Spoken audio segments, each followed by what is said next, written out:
गुरु की बातों का पालन करने पर हमारी सभी परेशानियां दूर हो सकती हैं और जीवन बदल सकता है। गुरु का स्थान देवी देवताओं से भी ऊपर माना गया है। गुरु की बातों का पालन करने पर किसी का भी जीवन बदल सकता है। एक लोक कथा के अनुसार पुराने समय में किसी गांव में एक चोर ने विद्वान संत से कहा कि आज से आप मेरे गुरु, लेकिन मैं चोरी करना नहीं छोड़ सकता क्योंकि यही मेरा काम है। गुरु ने चोर से कहा कि ठीक है, अब से तू मेरा शिष्य है। मेरी एक बात ध्यान रखना, सभी महिलाओं को अपनी माता और बहन समझना। चोर ने ये बात मान ली। ये लोग जिस गांव में रहते थे, उस राज्य के राजा के यहाँ कोई संतान नहीं थी। इस वजह से राजा अपनी रानी से गुस्सा था और रानी के अलग महल में रहने भेज दिया था। संतान न होने की वजह से रानी भी बहुत दुखी थी।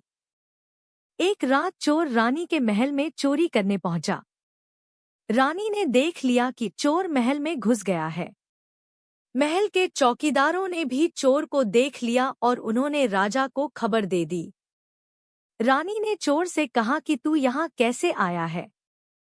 चोर ने जवाब दिया कि मैं घोड़े से आया हूँ। रानी बोली, मैं तेरे घोड़े को सोने चांदी से लदवा दूंगी, बस मेरी एक इच्छा पूरी कर दे। चोर को अपने गुरु की बात याद थी। वह भागा नहीं। उसने कहा कि आप तो मेरी माँ समान है, मुझे पुत्र समझकर अपनी इच्छा बताएं। मैं चोर हूँ, लेकिन मेरे बस में होगा तो मैं जरूर पूरी करूंगा। राजा ये सब बातें सुन रहा था।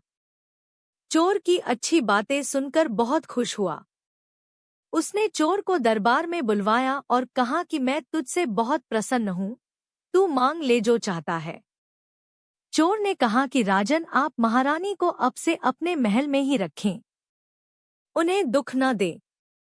राजा ने चोर की बात मान ली। महारानी से राजा ने अपने किए की क्षमा मांगी। रानी से राजा से कहा कि हम इस चोर को ही अपना पुत्र बना लेते हैं, इसकी वजह से ही सब ठीक हुआ है। राजा भी ये बात मान गया और चोर को अपना उत्तराधिकारी घोषित कर दिया। कथा की सीख। गुरु की बातें जीवन में उतारने से किसी का भी जीवन बदल सकता है। चोर चोरी करता था, लेकिन उसने गुरु के उपदेश को ध्यान रखा और राजा रानी उससे प्रसन्न हो गए। एक चोर का जीवन बदल गया।